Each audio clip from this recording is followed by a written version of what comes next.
Hello mga best friend! Another day, another cravings na naman. Sino sa inyo mga best friend ang gustong-gustong kumain sana ng bangus pero tinatamad dahil sobrang daming tinik ng isdang ito? At siya, kung ikaw ay nakaka-relate ay para sa iyo itong video na ito. Dahil panigurado ako kapag ito ang niluto mo, pati tinik, makakain mo. Ay siya, wag na nating patagalin pa. Tara, luto tayo. Ay aringat nakabili tayo dyan sa kanto ng Ilaya ng inlab na bangus. Ay paano ko daw nasabi na inlab? Ay kung ariga ay makikita nyo ay mamula-mula abot na abot pa sa Valentine's Day. Ay siya na buti pa rin isdang ari at kinikilig. Oy, kilig ang buntot. Ay after nga nating mahugasan ng ayos, ibababadlaang natin ito ng 30 minutes sa tubig na may asin. Ay shing, ang bilis mag-disappear. Kaya kayo mag-iingat kayo sa mga taong mabilis maglaho. Ay, o ganun ha, bad yun. Napaka-pa-fall. Ay, ba't may ganun? Ay siya, ito ang mga kailangan nating ingredients para sa ating Spanish-style bangus recipe. Mas maganda kung pressure cooker ang inyong gagamitin para 1.5 hour nyo lang pakukuluan ito sa napakahinang apoy. Pero kung wala naman kayong pressure cooker mga best friend, okay lang na kaldero ang inyong gamitin.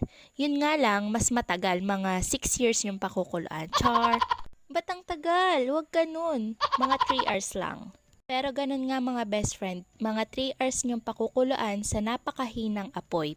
Una nating inilagay ang carrots, bawang, buong paminta, laurel, asin, green olives, siling red para may kick, at pickles. Chopped pickles ang ginamit ko dito dahil yun yung available namin. Pero yung iba ang ginagamit nila ay whole pickles.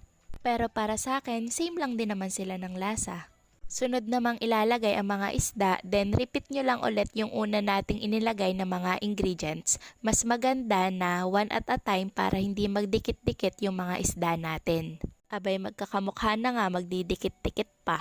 Sa pinaka last part ko inilagay yung 1.5 cup of olive oil, 2 tablespoon ng oyster sauce, at syempre hindi dapat mawala yung tubig natin para makalangoy pa rin yung mga isda sa loob. Char! Hindi sobra-sobra pero mas maganda lubog yung mga isda natin sa tubig. Pag magluluto tayo ng ganito mga best friend, hintayin natin na mag-whistle si Moira. Ay! Ba't naging singer? Hintayin natin mag-whistle and after nun, iset na natin sa low fire at dun pa lang tayo mag-i-start na magbilang ng 1.5 hour. Kailangan na maingat din tayo sa paggamit ng pressure cooker mga best friend. Para sa mga bagong gagamit pa lang or hindi pa marunong gumamit ng pressure cooker, mas maganda na magpatulong tayo sa mas nakakatanda sa atin. Kailangang matanggal natin lahat ng pressure bago natin ito buksan dahil may tendency na pumutok or sumabog kapag mali ang paggamit natin ito. At pagkatapos nga ho ng 1.5 oras ay ari na ang ating finished product. Ito na ang ating Spanish style bangus recipe. Ay siya, ihanda mo na ang iyong isang tulyasing kanin at na ikay maparamidini ng kain. Lalo't pagkagarni ang iyong luto, walang katinik-tinik. Lahat makakain mo mga best friend.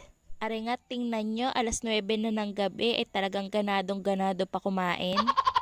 Walang katakot-takot na siya ay matitinik. Mas maganda ay garning luto na laang lagi ang gawin nyo kaysa maglansahin pa ang inyong ulo.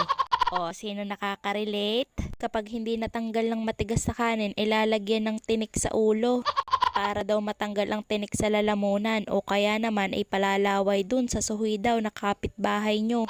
Ay siya, tama na at hahaba na naman ang pulong, kayo mag-iingat palagi. Love you, bye-bye mo.